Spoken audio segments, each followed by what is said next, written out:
ఖాళీ అన్న నోట్ల నుంచి ఎప్పుడన్నా మీరు విన్నారా? లంకె బిందెల కోసం వచ్చినామని అన్ననా? ఎవడన్నా ముఖ్యమంత్రి లంకె బిందెలని మాట్లాడొచ్చునా? నీకు ఏ పరిస్థితి దొరికిందో ఆ పరిస్థితి మీద ముందటికి ఒక మార్గం వేసుకొని ఎట్లా దాన్ని చక్కగా చేయాలో చేయాలి. మొన్నటిదాకా బీఆర్ఎస్ ప్రభుత్వం ఉన్నది, 10 ఏళ్ళు పనిచేసినాం. ఎస్, ప్రజలు మీకు ఇచ్చిండ్రు, మాకు అభ్యంతరం లేదు, మాకంత ఈర్ష్య కూడా లేదు.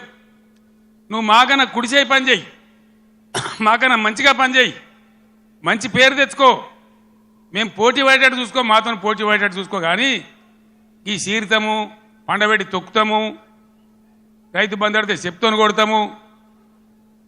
ఒక్క మాట దయచేసి మీరు ఆలోచన చేయాలి. నేను అహోరాత్రాలు కష్టపడి నా రాష్ట్రం భారతదేశానికి తలమానికం కావాలి, ఇక్కడ కరెంటు బాధ పోవాలి. నాకు 2 విషయాలు అయితే నాకు అర్థమైతలేవు. చాలామందిని అడిగిన నేను ఇదేం కథరాబాయ్ అని.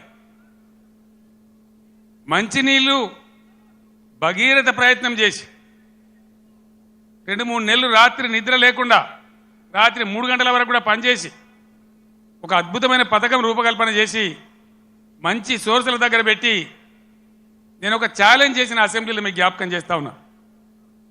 ఈ 5 ఏళ్ల లోపు 14 నుంచి 19 వరకు ఈ టర్మ్ లోపల భగీరథ నీళ్లు తెచ్చి ఇంటింటికి నల్లా పెట్టి నీళ్లు ఇయ్యకపోతే మేము మళ్ళీ అసెంబ్లీ నిలవడం, ఓట్లు అడగా అని చెప్పి నేను శపథం చేసిన శాసనసభలో. అదే పద్ధతిలో తెచ్చి ప్రతి ఇంటికి ఆదిలాబాద్ గోండుగూడెంలో, నల్లగొండ లంబాడి తండాలో అందరికి కూడా వచ్చే విధంగా ప్రతి ఇంటికి నల్లా ఇచ్చి బ్రహ్మాండంగా మంచినీటి సరఫరా చేసినాం. ఇప్పుడున్న ప్రభుత్వానికి ఆ పథకం నడిపే తెలివి లేదా అని నేను అడుగుతా ఉన్నా. ఎందుకు ఇలా మిషన్ భగీరథల సమస్యలు వస్తూ ఉన్నాయి? అదేవిధంగా రెండవది కరెంటు. మీ అందరికి తెలుసు, నేను ముఖ్యమంత్రి అయినాడు కరెంటు ఎట్లా ఉండే.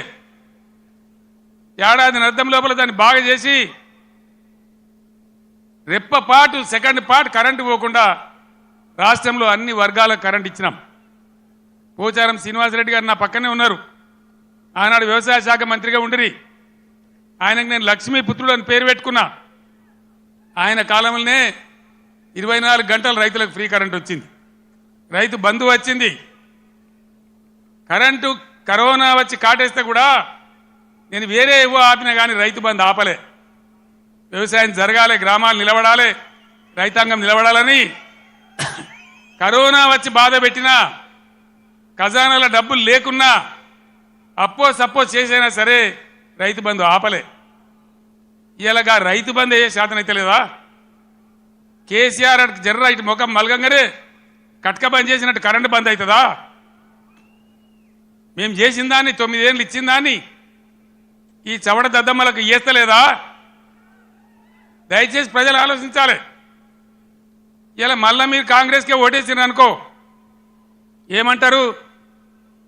మేము రైతు బంధు ఇవ్వకున్నా, కరెంట్ ఇవ్వకున్నా, మోటార్లు గాలబెట్టినా, నీళ్లు సరిగా తెచ్చి రైతుల పొలాలు ఎండబెట్టినా మళ్ళా మాకే గుద్దిను, మాకే ఓటేసినారు అంటారు. 6 గ్యారెంటీలు 3 గ్యారెంటీలు అన్నిటికన్నిటికీ ఎగనామం పెడతారు. ఇది కాంగ్రెస్ చరిత్ర మీరు చూసిందే. ఇప్పుడే చెప్పిన వినోద్ కుమార్ గారు, ఇదే అత్యవసరం బీఆర్ఎస్కి ఎంపీలు. ఎందుకంటే ఈ టైంలోనే మీరు కర్రు కాల్చి సురుకు పెట్టకపోతే నిర్లక్ష్యం వచ్చేస్తుంది, అహంకారం పెరిగిపోతుంది.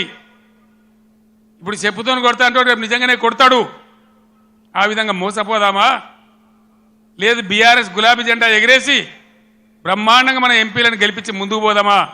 తెలంగాణ సమాజం ఆలోచన చేయాలి. ఏం చేద్దాం? ఏం చేద్దామండి? గులాబీ జెండా ఎగిరేద్దామా?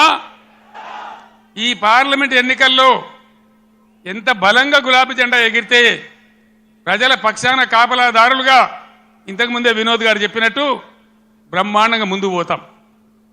ఇంతకుముందు వినోద్ గారు చెప్పినారు కరీంనగర్ పార్లమెంట్ కాబట్టి నేను చెప్తా ఉన్నా. భారతదేశంలో ఎన్ని జిల్లాలుంటే అన్ని జిల్లాలకు ఒక్కొక్క జిల్లాకు నవోదయ పాఠశాల ఇవ్వాలనేది